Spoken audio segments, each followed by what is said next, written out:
Haya, wachezaji wa Simba wameenda kwenye vyumba wakaanza kuambiana, hawa mashabiki mbona wana raha? Sisi hatutaki wawe na raha. Tunaona tukaharibia furaha yao. Haya, wamekuja hapo.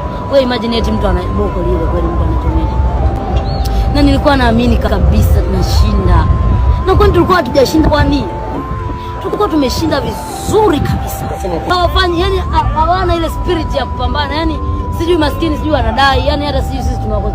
Na nilichogundua hawapendi kutuona sisi na raha. Mimi mwenyewe nimeingia zangu uwanjani kipindi cha kwanza kile naruka kwanja. Wamerudi wakatuona tuna amani. Subirini tuwaonyeshe nyewe mbwa. Wakatufanyia surprise. Ukajipata nafasi mbaya. Hatuna. Ya wapi? Haya, nafasi gani baba? Mechi mbili bado nazo. Haya hizo mechi mbili tukishinda tunaenda wapi? Tunakuwa na alama sana. Tulichobahatika kukipata sisi tumetoka tuko na ile nyimbo sifuri nini maana yake. Hii Simba Sports kweli ni hii jamani kweli yani. Timu namba 5 barani Afrika. Tunapoelekea.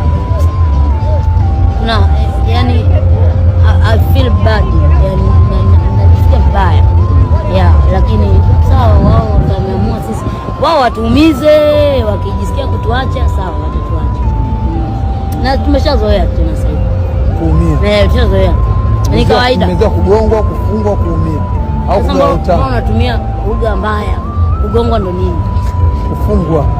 Ulishindwa kusema kufungwa. Au kugawa utamu. Toka umwambie mtu kugongwa. Kugawa utamu. Sisi tulishakuwa kugawa utamu kabisa tayari. Toka mechi ya ngapi ile? Ile jina si tuliambiwa ni mechi ya 3. Ila mimi sipo. Kwenye nini? Kwenye wagawa utamu. Mimi nashabikia Simba Queen na inanipa raha. Huko umekimbia? Hapana, mimi kwa kweli hapana. Siwezi. Yaani nimechoka mdani. Yaani sijui lengo lao ni nini. Yaani sijui mimi viongozi wa Simba wana lengo gani na hii timu. Lakini tuwaambie tu wao wafanye wanavyojisikia kwa sababu tumewaambia watoke hata kwa mkopo hawataki. Tufutafuteni hata wateja jamani, hii timu tuuze. Bora tuuze tugawane hela. Mimi nimechoka kwa sababu nilisema mwenyewe nafanya mambo yangu, sitaki. Mtu ameamka asubuhi watu ndio wananishawishi kabisa.